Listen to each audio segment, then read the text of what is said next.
There's a strange moment on every quantum journey that almost no one ever talks about. It usually comes out of nowhere, even when you feel you're most in sync, most deeply connected. And then there's silence. The signs you used to believe were from the universe. The repeating numbers on the clock, the perfectly timed chance encounters, even the vivid dreams. They just suddenly vanish. You check your phone, your email, and everything feels eerily quiet. For most people, this is the point where panic sets in. They think something has gone wrong. They assume they've lost their connection, lost the magic, or worse, that they've fallen off their path entirely. But what if I told you that this silence isn't an absence of connection at all? It's the clearest possible signal that a major shift is closer than ever. Think of a bow being pulled taut. In the moment right before the arrow is released, everything is perfectly still. There's no sound, no movement. The tension is invisible, but it holds the full potential of what's about to happen. That silence isn't an emptiness, it's a preparation. Similarly, the silence in your journey is a moment of gestation. The universe isn't pulling its energy away from you. It's concentrating it to launch you forward. In physics, a similar principle applies. Before a particle shifts to a new energy state, it doesn't move directly from one place to another. It enters a state of superposition, an uncertain state where it can exist in multiple states at once. This is a quantum mystery. Uncertainty isn't chaos, it's possibility. When the signs stop, you are in that exact space. Your old timeline, with its familiar synchronistic events, hasn't fully dissolved, and your new timeline, with a different level of success, hasn't yet solidified. You are hovering between realities. This silence forces you to learn blind trust.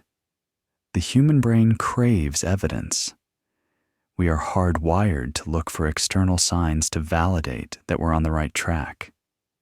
When those signs disappear, our first instinct is to assume we've failed. But the truth is, in the energetic realm, the moments where you can't see the evidence are the moments when the most is happening behind the scenes. The physicist David Bohm, who developed the concept of the implicate order, explained that the visible world is simply the unfolding of a deeper, hidden order.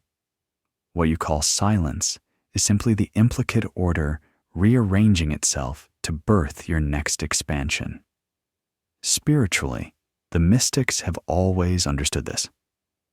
Joe Dispenza and many others teach that the absence of external validation is where your nervous system learns to hold the coherence without dependency. You haven't lost the connection. You're being taught to stand in it on your own. So why do the signs stop? Because if the universe constantly fed you little breadcrumbs, you would become addicted to them instead of addicted to your own coherence. It's like learning to ride a bike. At first, someone holds the seat for you. Those initial synchronicities are like a hand holding you steady. But eventually, that hand has to let go. The silence is that moment of release.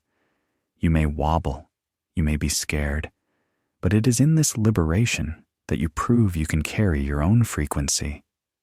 Without this stage, you would never master the coherence. You would only master the dependency.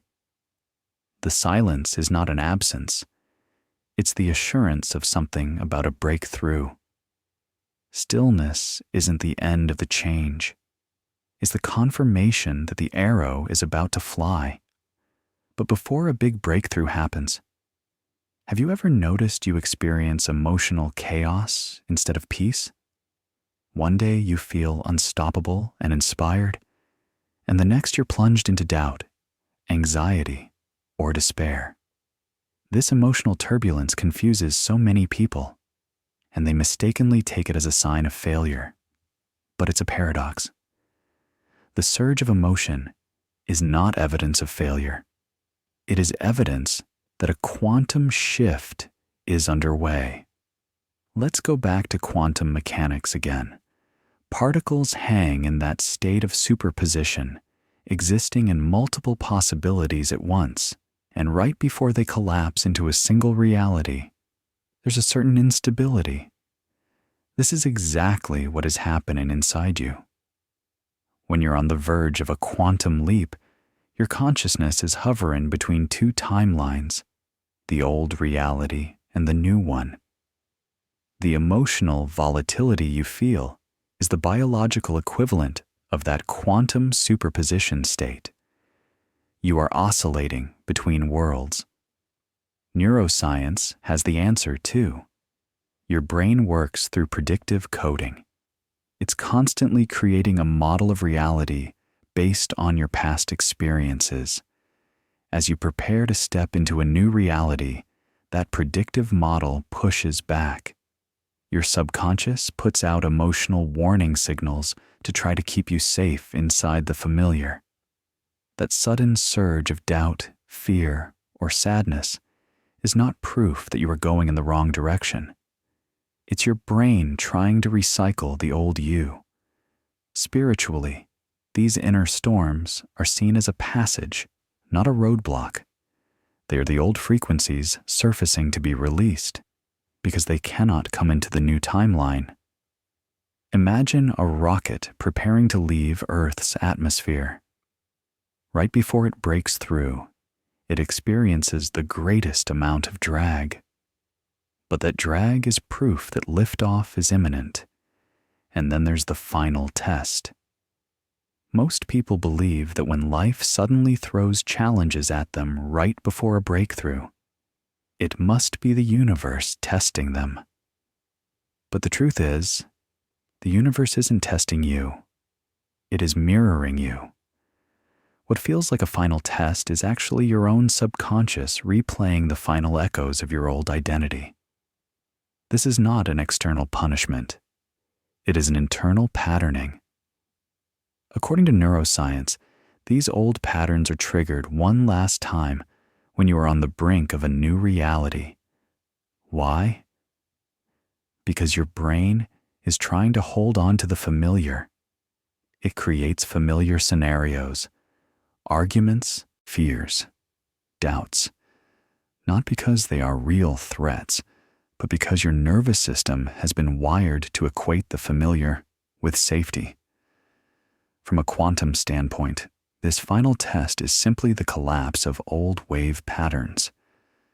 As a new timeline is about to crystallize, the remnants of the old frequency rise to the surface to be observed.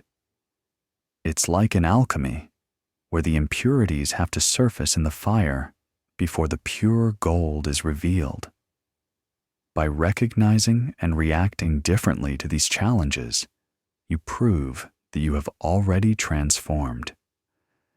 When the last echoes of the old self have surfaced, and you have chosen to react differently, something extraordinary happens.